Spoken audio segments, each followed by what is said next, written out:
वैष्णवे वयम् क्षेत्रे अस्मिन् वैष्णवे वयम् आसीन दीर्घसत्रेण आसीनदीर्घसत्रेण कथायां सक्षणा हरेः। कथायां सक्षणा हरे। आप ही Translation. पढ़ लीजिए प्रभु। Translation. Knowing well that the age of Kali has already begun, we are assembled here in this holy place to hear at great length the transcendental message of Godhead and in this way perform sacrifice. Purport. The age of Kali is not at all suitable for self realization, as was Satyuga, the golden age, or Treta, or Dwapara Yoga, the silver and the copper ages. For self realization, the people in Satyuga, living a lifetime of 100,000 years, were able to perform prolonged meditation. And in Treta Yuga, when the duration of life was 10,000 years, self realization was attained by performance of great sacrifice. And in the Dwapar Yuga, when the duration of life was 1,000 years, self realization was attained by worship of the Lord. But in the Kali Yuga, the maximum duration of life being 100 years only, and that combined with various difficulties, the recommended process of self realization is that of hearing and chanting of the holy name, fame, and pastimes of the Lord. The sages of Naimisharanya began this process in a place meant specifically for the devotees of the Lord. They prepared themselves to hear the pastimes of the Lord over a period of 1000 years. By the example of these sages, one should learn that regular hearing and recitation of the Bhagavatam is the only way for self realization. Other attempts are simply a waste of time, for they do not give any tangible results. Lord Shri Chaitanya Mahaprabhu preached the system of Bhagavad Dharma, and he recommended that all those who were born in India should take the responsibility of broadcasting the messages of Lord Shri Krishna, primarily the message of Bhagavad Gita. And when one is well established in the teachings of Bhagavad Gita, he can take up the study of Srimad Bhagavatam for further enlightenment in self-realization. Hare Krishna, Srila Prabhupada ki jai. Yes, Prabhu. Hmm yes so तो चैतन्य Charitamrita Krishna is saying जा रहे महाप्रभु is saying जा रहे देखा तारे कहो कृष्ण उपदेश आमारा आज्ञा है गुरु तारा है ई देश. So the story goes like this, that Lord Chaitanya is actually traveling to South India and he stays in the house of Kurma Brahmana. So after his stay is over and he's leaving, Kurma Brahmana wants to come with Mahaprabhu. So he says, okay, like my Lord, I cannot tolerate this waves of Maya. This material life is burning my heart. I cannot live in this place anymore. Please make me a sannyasi and take me with you. So Mahaprabhu recommends at that time, he says, no, don't talk like this. Just stay at home and constantly chant the names of Krishna. And in this way, purify your life. ग्रहे रही कृष्ण नाम निरंतर लाइबा. जारे देखा तारे कहा कृष्ण उपदेश आमारा आज्ञा है गुरु तारा है यही देश. And then he goes on to say, कभू ना बधिबे तुम्हारा विषय तरंग पुनरापि यही ठानी पावे मोरा संग. So that if you follow my instructions in this way, that you constantly chant the names of Krishna and you preach these names, then I can assure you that that kabhu na badhive tomara vishaya tarang. These materialistic waves will never obstruct your path. Punarapi eight hani pabe mora sangha.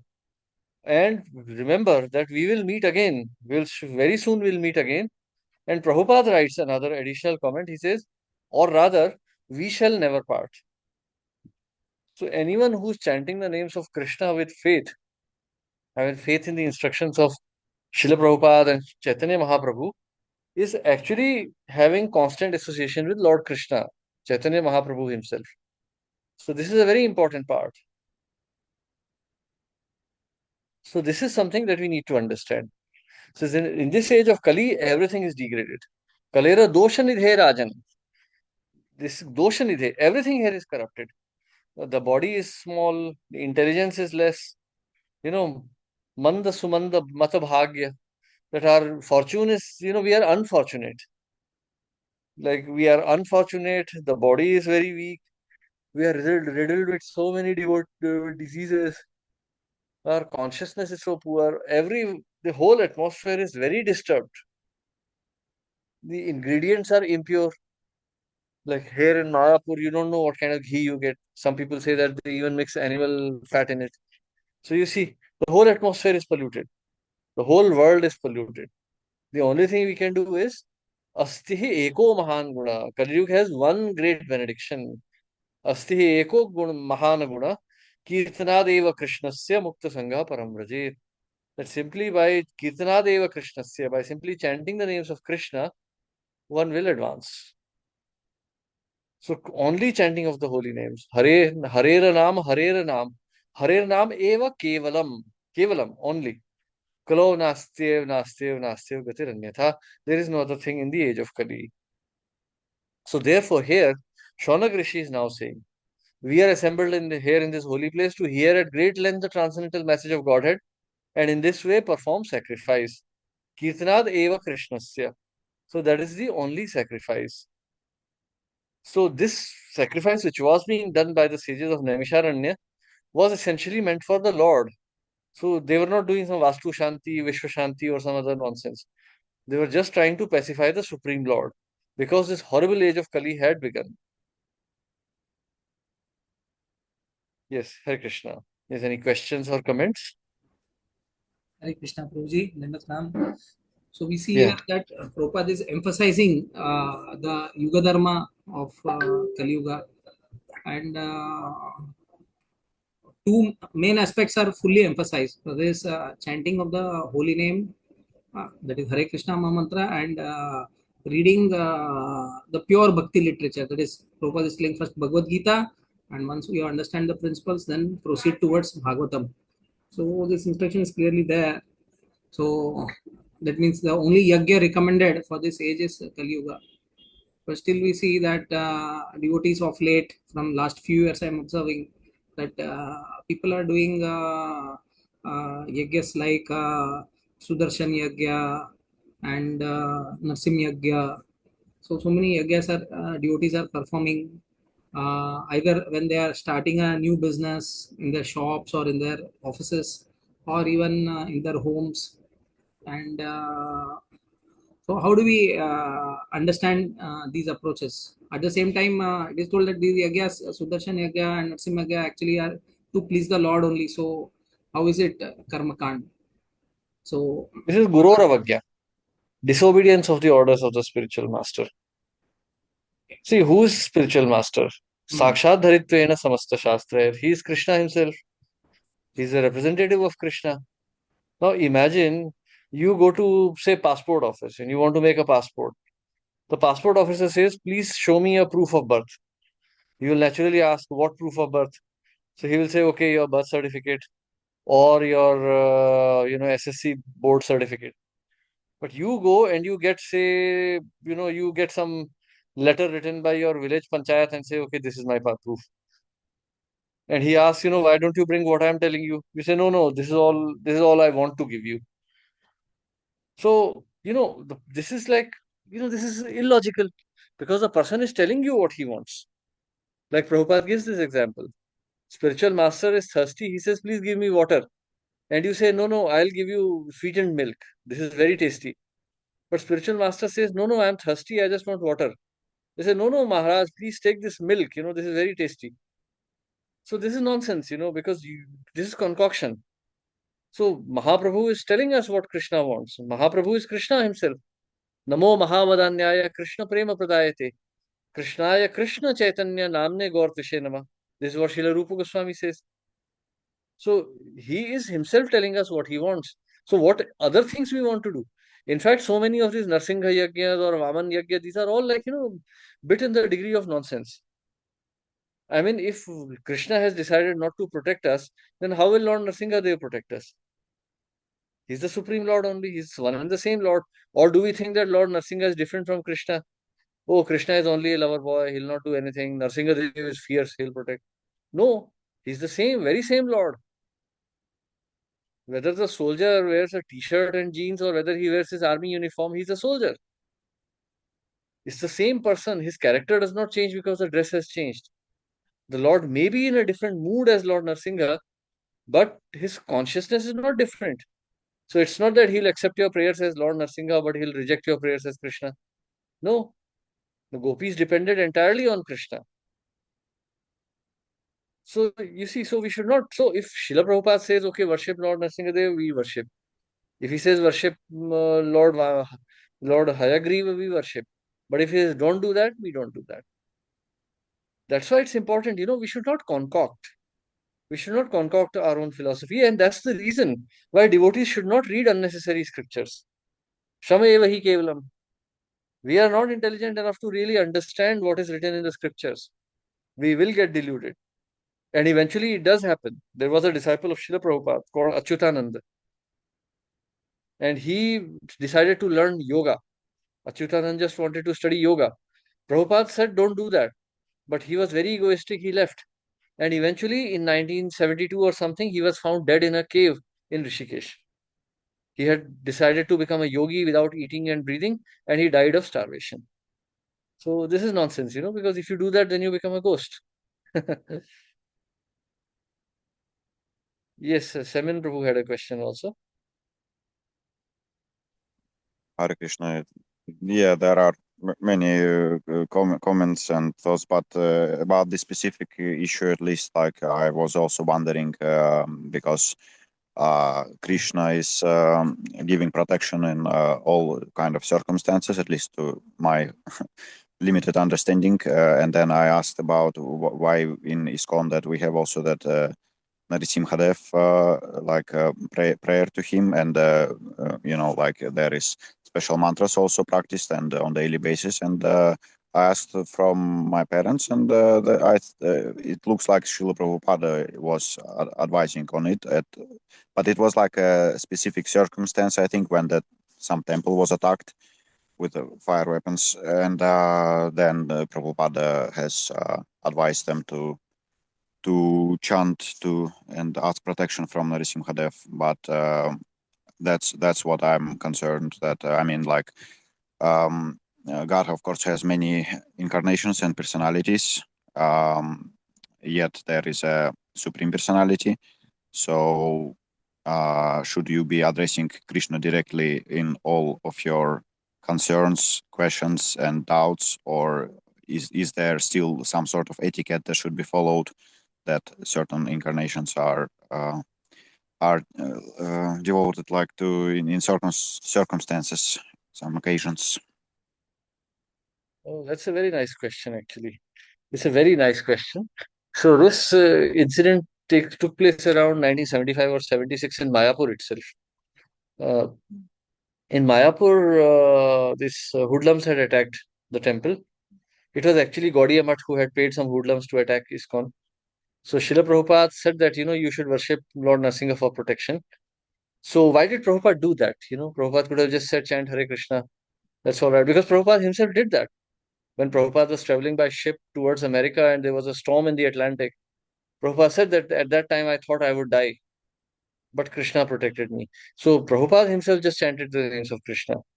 So why did Prabhupada actually worship, then advise devotees to worship Lord Narasimha? So this answer Srila Prabhupada himself gives in the Srimad Bhagavatam, in the 8th canto, the prayers of Gajendra. So at that time, Gajendra is praying to the Lord. He's an elephant. He doesn't remember who's the Lord and how he's worshipped. So in fact, he's worshipping Lord Purushottam, the four-handed form of Narayan. So at that time, Narsingh, he doesn't remember much. So he vaguely remembers the Supreme, so he starts worshipping him. So Prabhupada, there in the purport, Prabhupada specifically says, he says, therefore we advise our devotees to remember a varieties of mantras so that at the time of danger or death, one will remember any form of the Lord and become saved, just like it happened in the case of Gajendra. So just to enhance the mood of surrender to Krishna, so that we understand that Krishna has many forms and he can be worshipped in any form. And Srila Prabhupada instituted this worship of Lord Nrsimhadev in the temples. But that was only for protection because ISKCON was under a lot of attacks, both in India as well as in the US. I mean, India, US, Europe, as well as Australia. Many places ISKCON was attacked. So Prabhupada just put this, but as far as we can see from the purports of Prabhupada, this was only to develop attitude of more surrender, more devotion to the Lord. Because then Srila Prabhupada did not expand into the Dashavataras or the other incarnations of the Lord. Only Lord Nrsimha incarnation. So yes, so I hope that answers your question, Prabhu. Yes, yes, partly it does. However, there is of Hmm. course a broader Hmm. picture that there are incarnations of Krishna, like the 12 of them, which are mentioned, including also Buddha as one of incarnations, Hmm. and Kalki Avatar is the final one. But if we again like look broader on this, Hmm. that also Prabhupada was, for example, talking about Jesus Christ in a positive way, and also like encouraging Christians to, for example, keep their faith and practice. But it's not Christ is not mentioned in the Vedas or either in like in the Holy Scriptures generally of India, but still he's like a representative of God, let's in a way, in a sense, as I understand as well. Hmm. So there shouldn't be like some sort of minimization also of that role. That if there is some people who are, for example, praying for protection, and let's say in the moment of death they would remember the image of Christ or something from other religions as well. So, would they be also basically, in that sense, indirectly addressing Krishna without knowing it, and getting as well the salvation in that sense? How do we approach this? Hmm.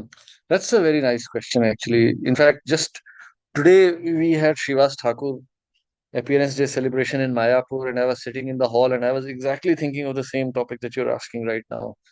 You know, so yes, so let's break down your question in two, three parts. So the first part is talking about talking about Jesus Christ, Srila Prabhupada talking positively about Jesus Christ. So both Jesus Christ and Muhammad are mentioned in Prophet Muhammad are mentioned in Bhavishya Puran.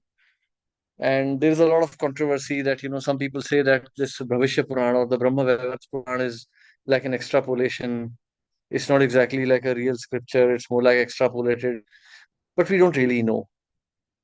But Srila Prabhupada's opinion was like this, that anything that it takes to get people to have faith in the Supreme, like for example, Bible says, thou shalt not thou shalt not steal, thou shalt not covet thy neighbor's wife. These are kind of, very low grade instructions. They don't really fall in the category of Bhagavad instructions. Or or the Quran says, wash your face in the morning. Or the Quran says, don't have sex with your mother and sister. These are very low grade instructions. So we can imagine what would be the condition of people who are receiving these instructions. Imagine if someone has to tell that, don't have sex with your sister. What kind of a man that is? And can we really, expect him to have any kind of higher consciousness? But if he's able to take this instruction, he will advance a little bit on the path of Sattva Guna or mode of goodness. So, in that sense, and why do we say that? Because we say, because Allah does not sanction this. So, such a person who is so degraded will at least have some fear of the higher force. Of course, this is not Allah directly, but this is more like law of karma, because Krishna is not concerned with such kind of, petty behavior. Maya dakshina prakriti suyate sacharacharam. Only the prakriti is taking care of these things. Krishna is not even concerned with these. But we just introduce everything as Allah, the great one. La ilaha illallah Muhammadur Rasulullah. There is only one God, is Allah, and Muhammadur Rasulullah. Muhammad is the son of God. That's simple. You know that beyond this, their brains can't comprehend. 80% of the time, they're just fighting and killing each other. Remaining like 15%, they are just having wild sex. And maybe 5%, they have some time to think. So, this information is enough to advance them a little bit on the path of devotion. Likewise, for Christianity, I mean, Jesus said that, the Father shall protect you. He says that Jesus said that, my Father shall provide you everything. But still, they did not trust him. They crucified him only. So, so these are very low grade people. But by following the instructions of Muhammad, by following the instructions of Jesus, these people will advance a little bit on the path of devotion. And Prabhupada saw that as like an important progress. Because when Prabhupada saw Americans and Europeans, he realized they were animals. Like Prabhupada used to say, white aboriginals. He said they think they are very advanced, but actually they are white aboriginals. They eat anything, they drink anything, they are very unclean. So aboriginal. So that was Prabhupada's version. But Prabhupada said at least by encouraging this, they will advance a little bit on the path of devotion. So, for instance, Prabhupada explained that Krishna consciousness could come to America because of Christianity, because people had some idea of religion, but not a complete, they did not get complete clarifications. So, when Prabhupada went to America, they could accept what he was saying. Intelligent people could understand that Prabhupada is answering those questions which the Bible cannot. So, from that regard, otherwise, Srila Prabhupada himself said that, this won't help you advance too much on the path of pure devotion. Like one devotee said, should we preach the names of Jesus Christ and Allah and other things? Prabhupada said, no, not necessary. What have we got to do with Yahweh or Jesus or Allah? I mean, let them follow their scriptures.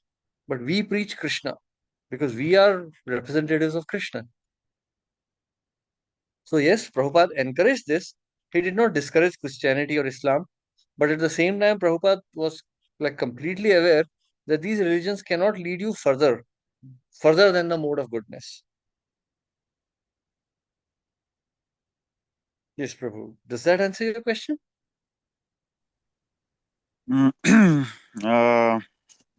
Yeah, sort of. Well, Hmm. how to say? Well, it wouldn't sound so nice and complimentary if you say that very religious people. Yeah, And that's true. also, of course, they could use some valid arguments that like on the, let's say, there are also quite many deviations like in like in the Krishna consciousness and previously in other branches. There is like many aspects which could be brought up regarding also ISKCON, of course, you know everything about it. So also it's very hard to find, a very, very good example, uh, like a healthy example that people from other religions would be following en masse. So, like, as you can see, the movement is a little bit stagnating in a sense, and there is happening a lot of also like wrong things, straightly speaking, like also, of course, about the guru system and also the abuse what is happening and like some kind of corruption, and it's here and there, and it's despite the people having access to the full knowledge, access to Srila Prabhupada's instructions. Hmm. We see that, like, even prior to 1977, many cases, and as well as after it went much worse for a period of time. Hmm. It's still continuing. Correct. So basically, that is a big problem, that there is not some kind of like positive example that we can bring up for the world, in that sense that they can always find those dirty spots, and they are not so hard to find there. And now, because of the access to internet information, so people can find many historic reports, facts, evidences, like a lot of stuff. So it's difficult. Hmm. Yes, yes. I mean, I completely understand your point actually. And actually, I'm also a little worried about it because whenever we start preaching, these things come up. So that's a bit of a challenge that we have to face. So one workaround which I have seen is that we directly preach Bhagavad Gita and Srila Prabhupada. Let's not talk about ISKCON. Let's not talk about let's not talk about all the diversions from the path. Because Prabhu, to be honest with you, yes, I'm in India right now and I've been meeting people, and I can tell you very honestly that today, even in India, ISKCON doesn't have too much of a standing anymore. There are some Babajis of Vrindavan who have now like kind of raised ahead of ISKCON, and they are like much more popular. For example, there is this Premanand Maharaj on YouTube. Of course, you may not know him because he speaks in Hindi, not English, but he's very popular in India. And all the ISKCON speakers are now like 10 steps below him because he speaks very honestly. He puts things very frankly and upfront. And in ISKCON, we kind of sugarcoat things. So these kind of things are noticed by people. People in general are not dumb. They may not be pious, but they are not dumb. They know who's speaking what. So if you are not speaking honestly, then people can figure that out. So one way which I think will be ahead would be that, the one way ahead would be that we preach directly Srila Prabhupada's philosophy without, talking about all the paraphernalia that comes with it. If someone is mature enough to understand Bhagavad Gita, then we can introduce ISKCON or something. Then he can find out things and he'll come back and ask us. But by that time, his faith will be firmly established in Prabhupada and the scriptures. His faith will be fixed in Lord Chaitanya, in chanting and other things. Then we can talk about all the controversies within ISKCON also, and he will maturely understand it. But before that, if we preach about ISKCON and hey, come to our temple, have fun, prasad, he will find out everything and he'll say, hey, you guys have so many problems. You guys have pedophiles and so many things. So, all nonsense. These things will happen. So, yes, so first we preach only about philosophy. And that's how Prabhupada preached also. When Prabhupada created all his devotees, sannyasis, there was no ISKCON. First came Srila Prabhupada, then came Hare Krishna, then came Bhagavad Gita, and then came ISKCON. So maybe we also follow the same sequence. So yeah, so your point is very valid actually. I completely agree with you here. So and Prabhupada himself said that, one day there will be no organization, no temples, but Bhagavad Gita will be there. Hare Krishna will be there. So I take it that way. Prophetic words from the Acharya himself. Yeah, definitely. The book should be kept and specifically in their original forms, not the alterations that happened afterwards. But sorry, but I had to also giggle like a little bit, like on the start of the answer, like not in a bad way, like in a sense that you are offering a workaround, but I mean, workaround is not enough because we need to be very sincere that it's a serious thing that we cannot just like cover up and sugarcoat, as you say, and Hmm. we do that constantly, and that is a serious issue that we cannot just approach it in such a manner. And of course, it exposes us also as being hypocrites and being deceitful. So that's not very healthy. Yeah, we should speak as it is. Prabhupada spoke always straight. If you read Prabhupada's lectures, they are very straight. Prabhupada just puts everything straightforward. In fact, this Maharaj I was talking to you about, Premanand Maharaj, if you hear him, I think he's just translating Prabhupada's books and just speaking in Hindi directly. Because he speaks all the points which Prabhupada has already spoken, so nothing new. And which makes me sad also because someone else is speaking our philosophy and taking away all the devotees, and we are speaking somebody else's philosophy. So, no, we have to speak very straight. No sugarcoating, no walking around. And, we preach Bhagavad Gita, Bhagavatam. We are preachers of Bhagavad Gita. We are not ISKCON. ISKCON is an organization.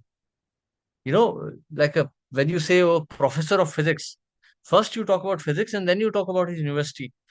I mean, which university did Einstein study? I mean, I'm sure 80% of people don't know that Einstein was a graduate of Zurich Institute, Zurich Polytechnic. But no, hardly anyone knows that. But people know Einstein. People know the special theory of relativity, the theory of gravitation, the theory of quantum attraction. That they know. But no one knows Zurich Polytechnic. So why should we preach about ISKCON right now? We should preach about Bhagavad Gita, Bhagavatam, Hare Krishna mantra, and Srila Prabhupada. That is real ISKCON. And when people become mature enough, when people have enough faith, they will know who we are, what we stand for. Then they will understand that ISKCON is like an organization. There will be good people, there will be bad people. There will be pure souls, there will be demons. But ISKCON at least is a framework within which everything exists. So today, because there is ISKCON, we have temples, we have books, everything going on. And regarding original books, now ISKCON itself is publishing the original Bhagavad Gita. I saw in Mayapur. So yeah, so they are there. Otherwise, online there are so many sources also who are selling Prabhupada's original books. So yeah, we can take those and preach. So yeah, it's a kind of hard thing, but we can do it.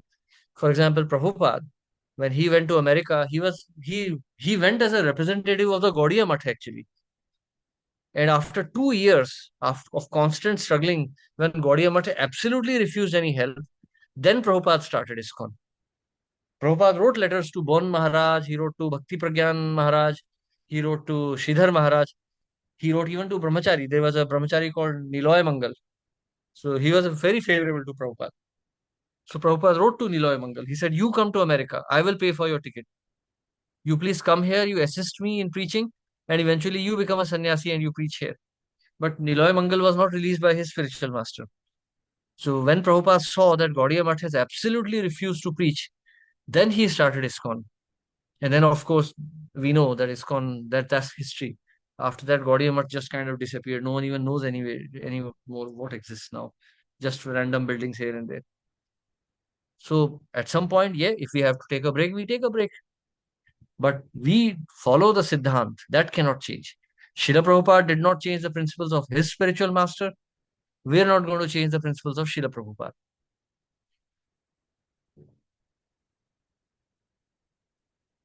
Hare Krishna. Yes. So yeah, no need to worry. There are lots of original books available. Everything is out there. We just have to take it and start. But as Prabhupada says, you are ISKCON. When Yamuna Mataji wrote to him, Prabhupada said, yes, you are ISKCON. Wherever there is a devotee chanting Hare Krishna, he is ISKCON. So it's not that ISKCON is some organization registered in West Bengal or in Delhi or something. Anyone who's following Srila Prabhupada properly, chanting the holy names, having faith, studying Prabhupada's books, he's ISKCON. So wherever you stand, that is ISKCON. And Prabhupada said, ISKCON is my body. So we are ISKCON. Hare Krishna. Hare Krishna. Yes, Prabhu. Okay, so we stopped here today. Now it's quite late here in Mayapur. I need to go to bed. Tomorrow we have to run again. Okay, so thank you very much, everyone. Hare Krishna, Srila Prabhupada ki jai. Thank you, Prabhuji. Thank you, all the devotees. Thank you. Hare Hare Krishna. Hare Krishna, Prabhuji. Dandavad pranam. Take care. Hare Krishna. Hare Krishna. Dandavad pranam. Dandavat Hare Krishna, pranam. Prabhuji. Dandavad pranam. Thank you so much. Thank you. Hare Krishna. Dandavat pranam. Hare Krishna, Dandavat. Hare Dandavat Krishna. pranam, Thank you, Prabhu. Prabhu. Pranam.